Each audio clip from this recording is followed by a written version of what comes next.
안녕하세요. YJ입니다. 예.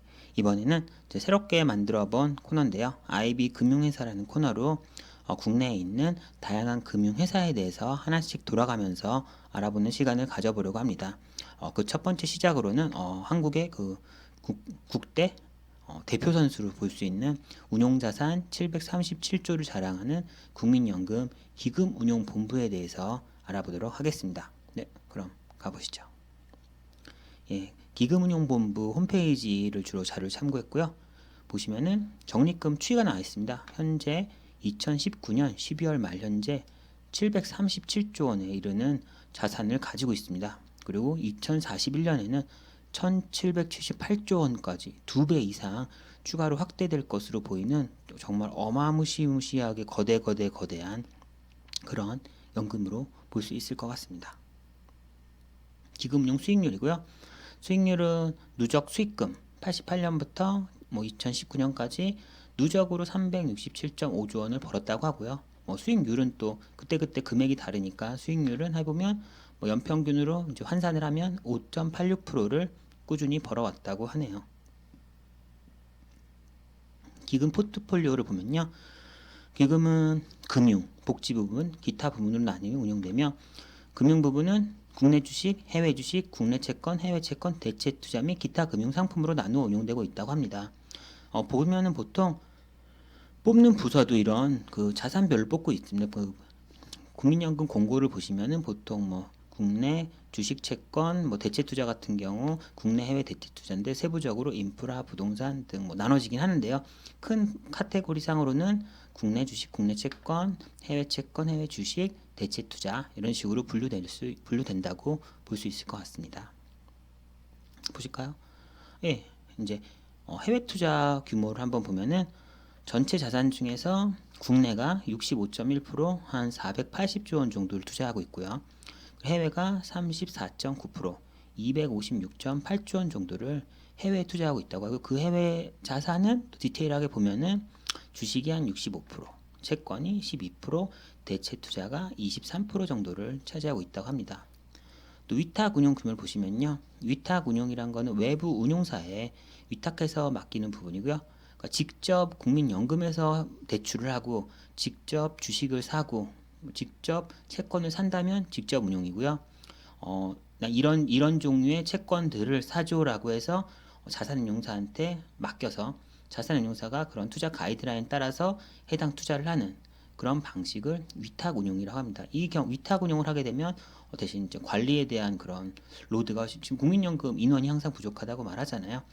실제 위탁 운영을 하게 되면은 전반적인 전략만 지정해주고 가이드라인을 주면은 그 방향으로 운용사들이 방향에 따라서 알아서 운용사 전문가들이 운영을 하기 때문에 실제 이제 사람은 좀 국민연금 입장에서는 사람도 절약할 수 있고 또 최고의 전문가를 찾아서 뽑아서 위탁을 함으로써 전문성을 보다 올릴 수 있는 장점이 있을 수 있습니다. 당연히 비용은 더 들어가겠죠. 전문가들에게 맡겼기 때문에 그들에게 추가적인 비용은 지급해야 되니까요.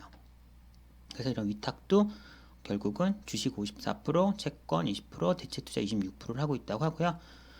이런 직접 위탁은 제가 옛날에 한번 첫 번째 무슨 IB 금융 기초에 대한 강의를 했을 때 한번 직접 투자, 간접 투자를 했었는데요.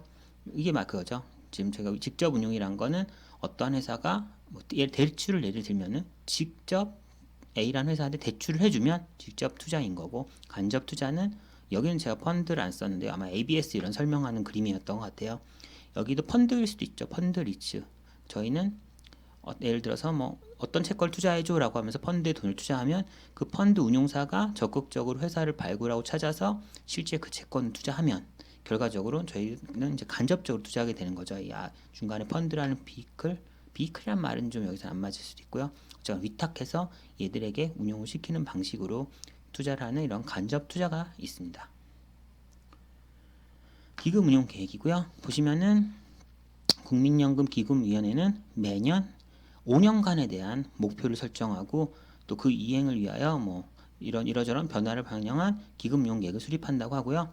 보통 이러한 5년 정도, 꼭 5년은 아니지만 중장기적인 어떠한 목표를 SAA, Strategic Asset Allocation이라고 단기가 아닌 중장기 목표를 중장기적으로 이런 퍼센트로 가겠다라는 중장기 자산 배분을 세우는 거를 SAA라고 하고요.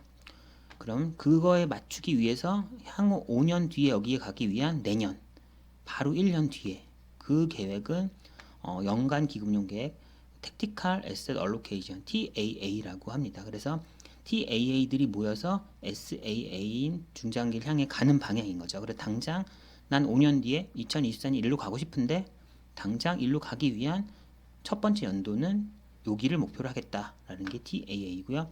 보통 SAA는 뭐 크게 바꾸진 않지만 TAA는 그 해마다 뭐 예측하지 못한 뭐 변동성이나 자산이 뭐 시장 충격이 있는 그런 좀 그런 연차별 변수에 따라서 TAA는 플러스 마이너스로 좀 조정하는 경향이 있고요. SAA는 어쨌거나 중장기 목표이기 때문에 그곳을 보통 수정하기보다는 어쨌거나 자기 목표를 잡고서 TAA들을 매번 수정하고 조정하면서 SAA 향해서 뭐 걸어가는 그런 방식을 그 TAA, SAA라는 방식이라고 말할 수 있을 것 같습니다. 다음이고요. 조직 구성 역시 그 기금용 본부는 이렇게 좀 그러니까 이런 식으로 조직이 다 떠 있고 뭐 공시된 자료가 되게 많습니다. 사실은 들어가 보면은 공부할 때 얻을 수 있는 자료가 되게 많고요. 뭐 조직은 이건 다 사실 뭐 나중에 뭐 국민연금 이런데 입사 지원하고 이럴 때 뭐 부서가 어떻게 돼 있는지 내가 가고 싶은 부서가 어딘지 이런 것도 직접 볼 수가 있고요. 보시면은 대체 투자 같은 경우는 사모벤처, 부동산, 인프라라고 크게 실이 나눠져 있고 각 실마다 지역별로 아시아, 미주, 유럽 이런 식으로 부동산도 아시아 부동산, 미주 부동산, 유럽 부동산 이런 식으로 지역별은 그 자산군 안에서 또 팀으로 분류되어 있습니다.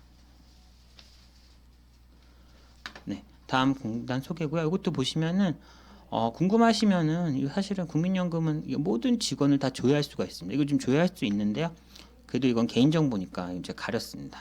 그래서 제 후배도 여기 있는데요. 검색해 보면은 뭐 나오더라고요. 혹시 국민연금에 누가인지 궁금하시면 검색해도 되지만 그건 너무 이렇게 좀 아닌 것 같으니까 그냥 국민연금 각 부서의 뭐 담당 업무가 뭔지 각 부서별로 무슨 일을 하는지 그런 게 궁금할 때 좀 조회하면 그래도 한 칸 더 디테일한 정보 얻을 수 있고 부서에 도대체 인원이 몇 명이나 있는지 뭐 이런 것도 이걸 조회하면 알 수가 있겠죠. 네, 그래서 조회해서 뭐 그런 부분은 좀 더 정확하게 알 수가 있을 것 같습니다. 그 다음은 기금 적립금 현황이네요. 이건 아까 했던 거긴 하지만 좀 이거는 이제 이게 IS랑 비슷해요. 한 1년 동안 들어온 수입. 그쵸? 연금 보험료가 여러분들 2014년 동안에 1년 동안 낸 보험료고요. 국민연금 보험료.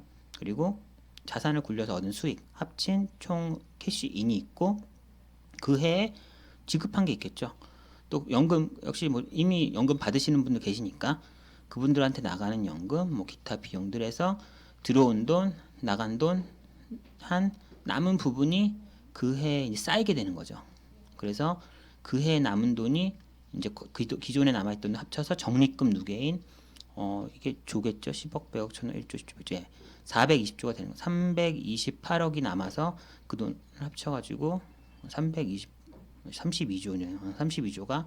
32조가 2014년에 추가돼서 420조의 자산이 되는 거고요. 또 다음 2015년은 뭐 49조를 벌고 15조, 16조를 써서 남은 33조가 또 내 자산에 추가돼서 420조가 454조가 되는 식으로 해서 매번 그 해에 플러스 캐시플로우 마이너스 캐시플로우의 차익인 넷 부분이 누적 금액이 계속 쌓여서 지금은 뭐 여러분들이 저도 포함이죠. 보험료 내는 게 지금 보험금 받아가시는 분보다 연금 받아가시는 분 훨씬 많기 때문에 매번 누적 금액은 뭐 32조, 33조, 34조, 38조, 40조 식으로 계속 늘어나고 있고 그게 늘어나는 게 쌓여서 420조에 2014년 420조였던 적립금 누계 그 자산이 뭐 2019년에는 606조까지 올라가게 됐네요. 네. 그런 식으로 계속 올라가고 있는 거고요.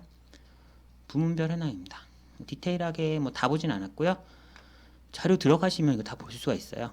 국내 주식 같은 경우는 대충 볼까요? 132.3조 원을 투자하고 있고 18%가 국내 주식이네요. 그리고 뭐 이런 식으로 전체가 이 정도인데 직접 운용이 이만큼이면 자녀 부분은 위탁 운용이겠죠.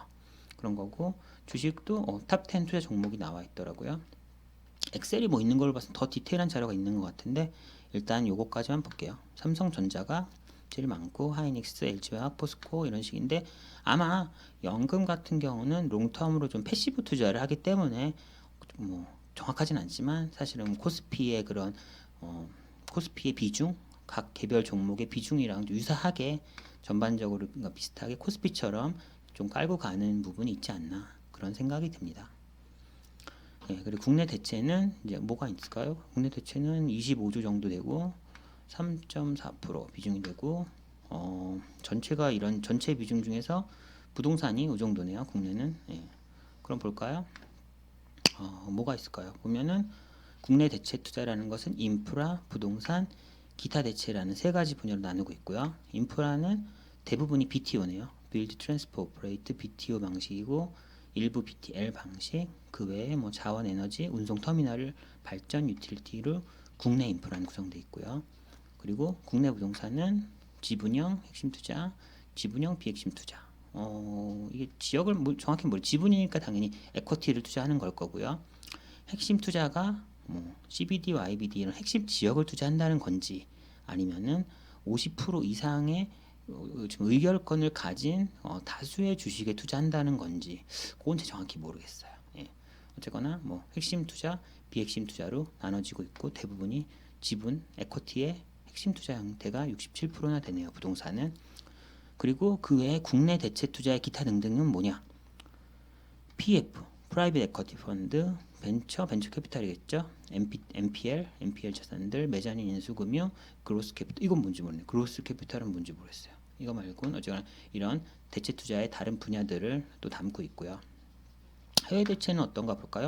해외 대체는 한 60조 원 정도 굴리고 있고 8.1%를 차지하고 있고요. 뭐 쭉쭉쭉쭉 여지껏 본 것 중에 제일 빠르게 올라가고 있죠. 그리고 그 중에 부동산이 이 정도래요. 그럼 부동산이 어쩌면 되게 크네요. 보시면 이번에는 부동산 뭐 인프라 그렇게 분류한 표도 있는데 그거 안 넣고 제가 딴 거 넣네요. 예. 일단은 해외는 펀드형이 69%, 70%쯤 되고 프로젝트형이 30%. 그리고 지역별로는 북미가 33%, 글로벌 뭐죠? 아시아, 유럽, 북미, 남미 나머지를 글로벌이라고 하나 보네요. 그렇죠? 겹치는 카테고리가 아닐 거잖아요.